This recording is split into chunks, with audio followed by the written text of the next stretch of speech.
Ayrton Senna da Silva, conhecido mundialmente como Ayrton Senna, foi um dos maiores pilotos de Fórmula 1 de todos os tempos e o maior orgulho do Brasil nesse ramo. Ele nasceu em 21 de março de 1960, em São Paulo. A infância de Ayrton Senna foi marcada por sua paixão precoce por carros e velocidade, quando seu pai construiu um carro de kart a pedal quando Ayrton tinha somente 4 anos. Aos 13 anos, quando ganhou seu primeiro kart com motor de um HP, presente de seu pai, participou de sua primeira competição oficial no kartódromo de Interlagos.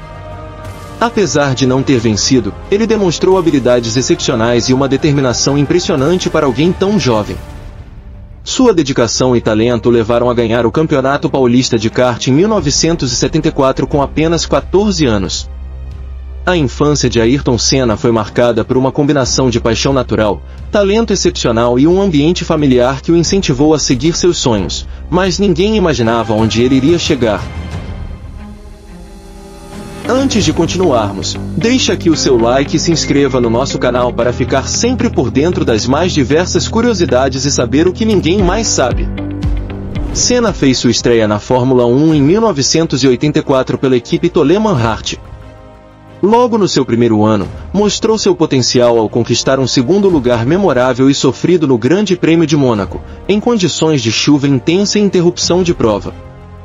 Talvez a primeira corrida de Ayrton já seria também sua primeira vitória, mas a corrida foi encerrada apenas na 32ª das 77 voltas previstas, quando Senna, com uma Toleman, se aproximava do francês Alain Prost, da McLaren, para lutar pela liderança. E o resultado válido foi o da passagem anterior, a 31ª, de acordo com o regulamento esportivo.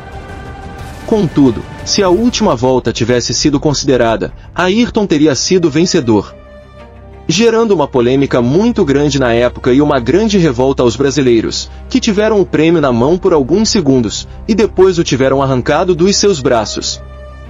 Ninguém conhecia Ayrton, mas todos estavam dispostos a acompanhá-lo a partir daquele momento. Mas, Senna não se daria por vencido por perder injustamente sua primeira corrida. Ele era conhecido por sua dedicação e disciplina, então passou horas treinando, estudando as técnicas de direção e aperfeiçoando suas habilidades, para a próxima corrida ser incontestável a sua vitória. Então no ano seguinte, na pole position de Portugal, ele consegue sua tão triunfante vitória, onde não só venceu a prova como fez a volta mais rápida da corrida, tendo diferença de mais de 1 minuto de distância do segundo lugar. Mas não pensem que a corrida foi fácil. Igualmente na sua primeira competição, caía um mundo de chuva em cima dos pilotos, todos tiveram muita dificuldade em se manter numa linha reta na pista. As condições da pista mudavam o tempo inteiro, o público em massa e a equipe que fazia a manutenção dos carros diziam que essa corrida também deveria ser interrompida, mas Ayrton já tinha tido seu primeiro prêmio roubado, teria também o segundo? Todos estavam com medo que houvesse um acidente. Prost, que vencera a corrida de um ano antes, rodou na pista, deixando a multidão apavorada, mas Senna continuou, trazendo a vitória para o Brasil. Após essa segunda corrida, já estava selado no coração dos brasileiros o nome Ayrton Senna. Então, ocorreu a primeira vitória com a bandeira do Brasil. A corrida de Ayrton Senna no Grande Prêmio de Detroit de 1986 é uma das mais emblemáticas de sua carreira. Senna manteve a liderança durante a maior parte da prova, enfrentando o desafio do circuito estreito e cheio de ondulações. O momento mais icônico de Detroit veio após a bandeirada final. Ayrton Senna pegou uma bandeira do Brasil de um espectador, e a levou com ele durante a volta de desaceleração. A imagem de Senna com a bandeira do Brasil ao vento se tornou uma das mais duradouras e simbólicas de sua carreira. Contudo, uma coisa que poucos falam é sobre a rivalidade entre Senna e Prost, que começou a ganhar força quando Senna se juntou à McLaren em 1988, equipe onde Prost já era uma figura respeitada. A rivalidade se intensificou à medida que ambos lutavam pelo campeonato mundial, culminando na decisiva corrida em Suzuka, em 30 de outubro de 1988. Senna conquistou a pole position, mas teve uma largada ruim e caiu para a 14ª posição. Demonstrando uma impressionante capacidade de recuperação, ele rapidamente começou a escalar posições. Combinando habilidade e determinação, Senna conseguiu alcançar e ultrapassar Prost. Durante a corrida, eles colidiram, e Prost foi forçado a abandonar. Senna continuou e venceu a corrida, mas foi desclassificado posteriormente por ter cortado a chicane ao retornar à pista. Essa desclassificação controversa entregou o título a Prost, que para muitos, parecia ter sido favorecido. A temporada de 1990 continuava com a intensa rivalidade entre Senna e Prost. Senna, defendendo seu título pela McLaren, e Prost, agora na Ferrari, estavam novamente se enfrentando. Senna tinha uma pequena vantagem de pontos sobre Prost, e a corrida em Suzuka seria decisiva. Na largada, Prost, que partia da segunda posição, teve uma melhor arrancada e emparelhou com Senna na aproximação da primeira curva. Determinado a não ceder a liderança e motivado pela sede de vingança, Senna manteve sua linha e colidiu com Prost na entrada da curva. Ambos os carros saíram da pista e ficaram presos na brita. Com Prost fora da corrida e Senna mantendo a liderança no campeonato devido aos pontos acumulados, o título de 1990 foi garantido para Senna. Muitos viram a manobra de Senna como antidesportiva, enquanto outros a consideraram uma retaliação justa pelo que ocorreu no ano anterior. Senna, em entrevistas subsequentes, admitiu que a colisão foi intencional, justificando-a como uma reação às injustiças que sentia ter sofrido. Após tantos anos de corrida, Senna já havia ganhado em vários lugares, mas faltava ganhar na sua terra natal. Ayrton perseguia obstinadamente desde que começou na Fórmula 1 vencer em casa. Em 1991 a vitória veio na pista de Interlagos, São Paulo. Apesar de ter liderado a maior parte da corrida, Senna enfrentou grandes dificuldades mecânicas que testaram sua habilidade e resistência ao limite. Nas voltas finais, o carro de Senna começou a apresentar problemas na caixa de câmbio. Primeiro, ele perdeu a quarta marcha, e depois, outras marchas começaram a falhar, deixando-o apenas com a sexta marcha disponível. Conduzir o carro nessas condições exigiu um esforço físico enorme, especialmente em um circuito tão desafiador quanto Interlagos, com suas subidas e descidas pronunciadas. Ele conseguiu manter um ritmo competitivo, mesmo com a limitação severa no câmbio. Nas últimas voltas, a tensão era palpável, e Senna estava visivelmente exausto, lutando para controlar o carro. Senna soltou um grito de alívio e alegria, e a torcida brasileira foi ao delírio, sentindo tudo junto com ele.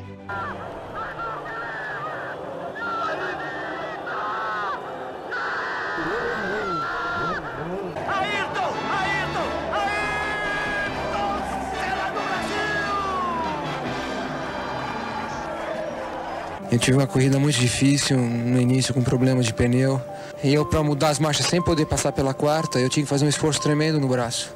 E eu comecei a ter dores no pescoço, no ombro e nos braços.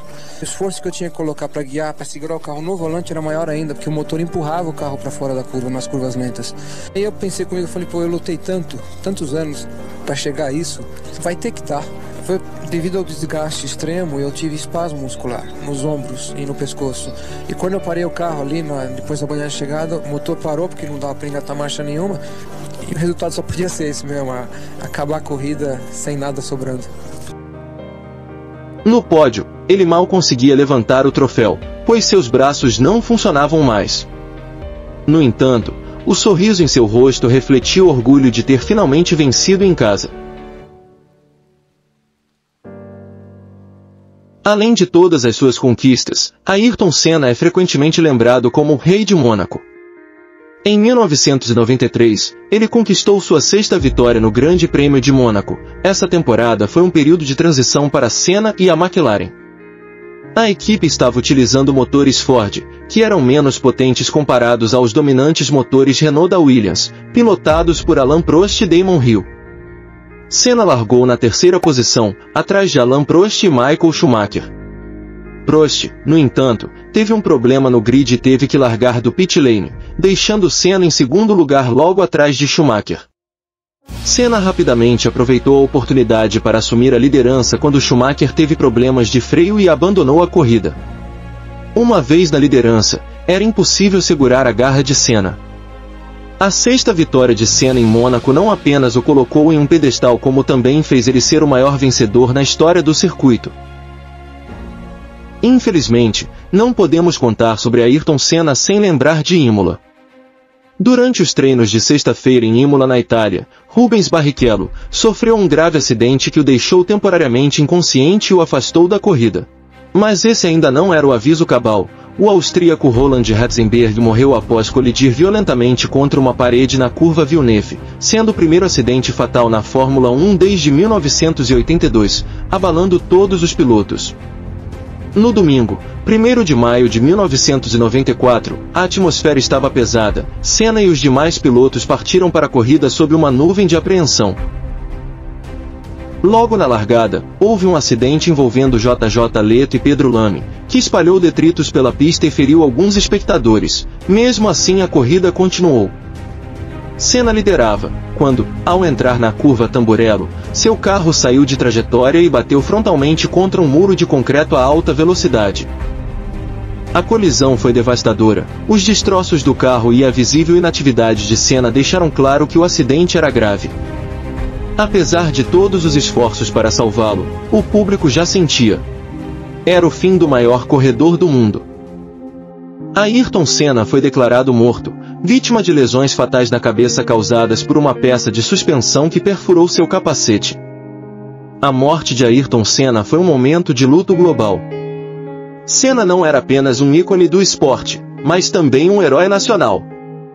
Seu funeral em São Paulo atraiu milhares de fãs, e a perda foi sentida profundamente.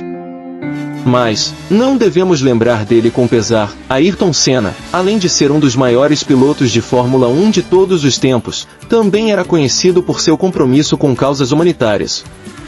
Embora grande parte da sua vida fosse dedicada ao automobilismo, ele apoiava ações de combate à pobreza, projetos de saúde e iniciativas de apoio a crianças carentes. Ele era um homem de princípios, com uma forte ética de trabalho e um desejo profundo de fazer a diferença. Por seu grande coração, o Instituto Ayrton Senna foi fundado em novembro de 1994, por sua irmã Viviane Senna, para honrar a memória do homem que seu irmão havia sido. Nós do Me Mostre agradecemos ao ídolo Senna por todo o seu legado que inspira até hoje todos os brasileiros. O que você acha desse assunto? Compartilhe com a gente a sua opinião. E para continuar nos acompanhando, deixe o seu like, se inscreva e ative o sininho de notificação. Se você gostou desse vídeo, confira nossos vídeos anteriores. Esperamos você no próximo vídeo.